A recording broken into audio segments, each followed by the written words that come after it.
నారా చంద్రబాబు నాయుడు నారా లోకేష్ వారి కల్తీ లిక్కర్ ఎన్ బ్రాండ్ పై దుమ్మెత్తిపోసిన అక్క చెల్లెమ్మలు కడప నగరంలోని ప్రకాష్ నగర్ నందు ఎక్సైజ్ రీజనల్ కార్యాలయం ఎదురుగా నిరసన వ్యక్తం చేసిన మహిళలు వైఎస్ఆర్ కడప జిల్లాలోని కడపలో టీడీపీ నేతలు తయారు చేసిన నకిలీ లిక్కర్ తో రాష్ట్ర వ్యాప్తంగా చనిపోతున్న ప్రజలు కల్తీ మద్యంతో ప్రజల ప్రాణాలతో చెలగాటమాడుతున్న కూటమి ప్రభుత్వం డౌన్ డౌన్ అంటూ నినాదాలు చేసిన మహిళలు కల్తీ మద్యంపై సిబిఐతో విచారణ చేయించాలని బద్వేల్ ఎమ్మెల్యే దాసరి సుధా మా తాళిబొట్లు తెంపడానికే ఈ నకిలీ మద్యం తీసుకొచ్చారా అంటూ మహిళలు ఆగ్రహం వ్యక్తం చేయడంతో అడ్డంగా దొరికిపోవడంతో నోరు మెదపని చంద్రబాబు పత్తా లేకుండా పోయిన పవన్ కళ్యాణ్ ఈ కార్యక్రమంలో మహిళా జిల్లా అధ్యక్షురాలు టిపి వెంకట సుబ్బమ్మ మహిళా నగరాధ్యక్షురాలు బండి దీప్తి అంగన్వాడీ అధ్యక్షురాలు చైతన్య కోఆప్షన్ సభ్యురాలు మరియాలు సీనియర్ నాయకులు రత్నకుమారి ఉమామహేశ్వరి నారాయణమ్మ తులసమ్మ భాగ్యమ్మ నగర ఉపాధ్యక్షురాలు నాయకులు మల్లీశ్వరి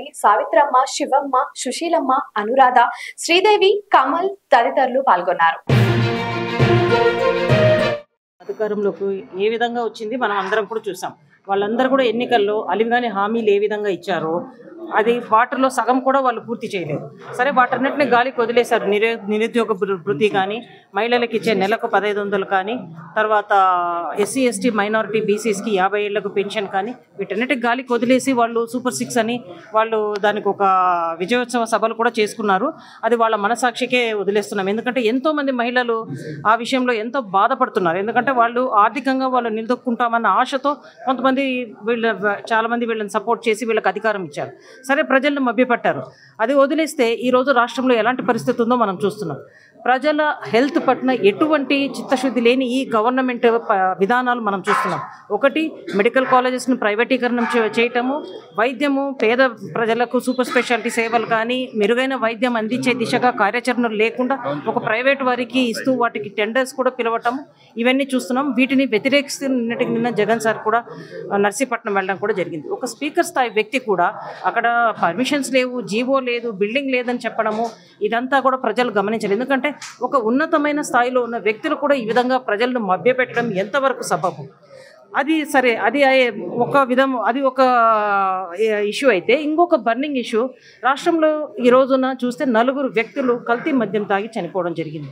ఎన్ని చోట్ల చూసాం మనము.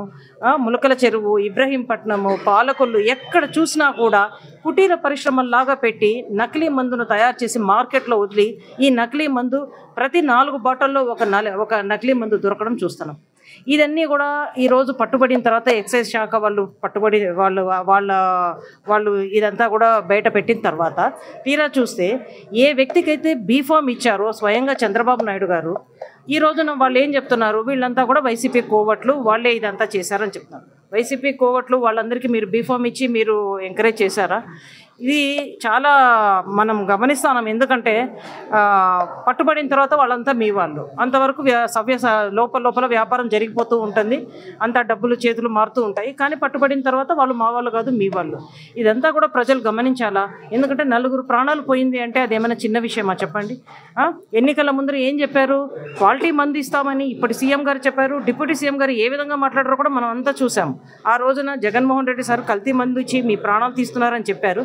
ఈరోజు వాళ్ళు ఏం స్పందిస్తున్నారు చెప్పండి?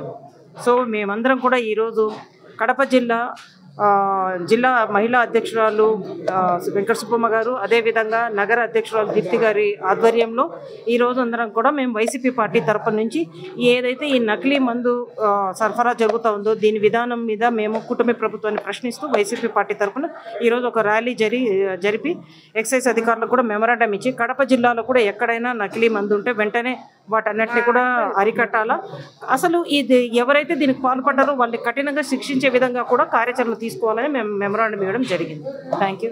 వచ్చిన తెలుగుదేశం గవర్నమెంట్ ఒక 30 ఏళ్ల రాజకీయ వ్యక్తిగా ఎంతో ముఖ్యమంత్రిగా పరిపాలించిన చంద్రబాబు నాయుడు గారు ఈరోజు గాంధార పాలన, ధృతరాష్ట్ర పాలన చేస్తున్నారు. అంటే ఆల్మోస్ట్ గుడ్డి పాలనే చేస్తున్నారు.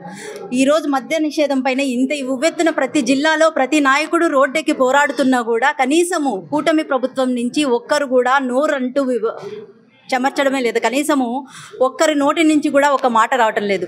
ఇది ధృతరాష్ట్ర పాలన అనాలా లేకుంటే గాంధారి పాలన అనాలో అర్థం కావటం లేదు. గాంధారి కళ్ళకు గంతు కట్టుకున్నట్టు ప్రతి కూటమి నాయకుడు కళ్ళకు గంతలు కట్టుకొని కూర్చున్నారేమో అర్థం కావటం లేదు. ఒకప్పుడు అదే తెలుగుదేశం పార్టీని వ్యవస్థాపకుడుగా ఎంతో పేరు తెచ్చుకున్నారు మన ఎన్టీ రామారావు గారు.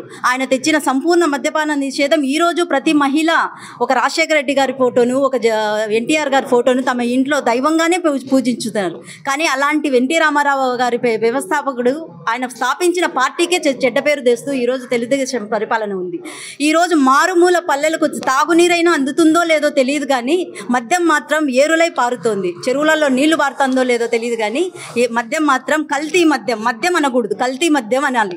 కల్తీ మద్యం ఏరులై పారుతుంది సీరియస్గానే. అండ్ ఈరోజు ఒక విచక్షణ రహితంగా బడి లేదు, గుడి లేదు, ఒక వ్యవస్థ లేదు, ఒక ఏమీ లేకుండా ప్రతి చోట మామూలుగా రూల్స్ ప్రకారము ఇంత కిలోమీటర్లలో మాత్రమే వైన్ షాపులు ఉండాలి, మద్యం షాపులు ఉండాలి అంటారు. కానీ ఉదాహరణకు మాత్రమే చెప్తున్నాను, ఒక మౌంట్ఫోర్ట్ స్కూల్ కానీ ఇక్కడ రాజీవ్ కట్ట మీద ఎంతోమంది ఒక చిల్డ్రన్స్ పార్క్ పెట్టి ఆహ్లాదం కోసం అక్కడికి వస్తారు. కానీ అక్కడ మద్యం షాపులు స్థాపించి పక్కనే ఒక లేడీస్ హాస్టల్, తర్వాత అక్కడ ఒక పక్కనే స్కూల్స్, రెసిడెన్షియల్ ఏరియాస్ ఇన్ని పెట్టుకొని కూడా కోకొల్లలుగా మద్యాన్ని 24 గంటలు 24/7 విక్రయిస్తూనే ఉన్నారు. సో ఒక నీటికి, ఒక మంచి నీటికి లేని విలువ మద్యానికి వచ్చింది. తర్వాత సామాన్య ప్రజల మనుగడకే ఒక ఆటంకం కాబోతోంది ఈ కల్తీ మద్యము. తర్వాత అన్నిటికంటే ఆశ్చర్యకరమైన విషయం ఏంటంటే ఈ కల్తీ మద్యాన్ని పట్టుకున్న ఎక్సైజ్ డిపార్ట్మెంట్ లేడీ ఆఫీసర్ గారిని రివార్డ్ ఇచ్చి సత్కరించాల్సింది పోయి తనని సస్పెండ్ చేసి రిమాండ్కి పంపించారంటే it's totally a shame on the part of our కూటమి ప్రభుత్వం. అట్లాంటి వాళ్లకు మన ఎక్సైజ్ డిపార్ట్మెంట్ అంతా వెనక అండగా నిలబడాలని చెప్పి అలాంటి వాళ్ళను ప్రోత్సహిస్తేనే మనమంటూ ఒక నాణ్యమైన ప్రభుత్వాన్ని, నాణ్యమైన ప్రజలను నాణ్యమైన చోటికి తీసుకెళ్ళగలమని భావిస్తున్నాను.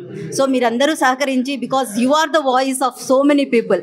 As a press, media, social reliable people, మీ వాయిస్ మాకంటే ఎక్కువ ప్రజలకు చేరుతుంది. కాబట్టి దీనివల్ల ప్రజలు ఏ ప్రభుత్వంలో ఏం పొందుతున్నారు, దేనివల్ల ఏం నష్టపోతున్నారు అనేది మీ అందరూ మాకు వాయిస్ అయ్యి వాళ్ళ వరకు చేరాలని మిమ్మల్ని అందరినీ సవినయంగా కోరుకుంటున్నాను. Thank you. లైక్ చేయండి, షేర్ చేయండి, సబ్స్క్రైబ్ చేయండి. మరిన్ని వీడియోల కోసం బెల్ సింబల్ పై క్లిక్ చేయండి.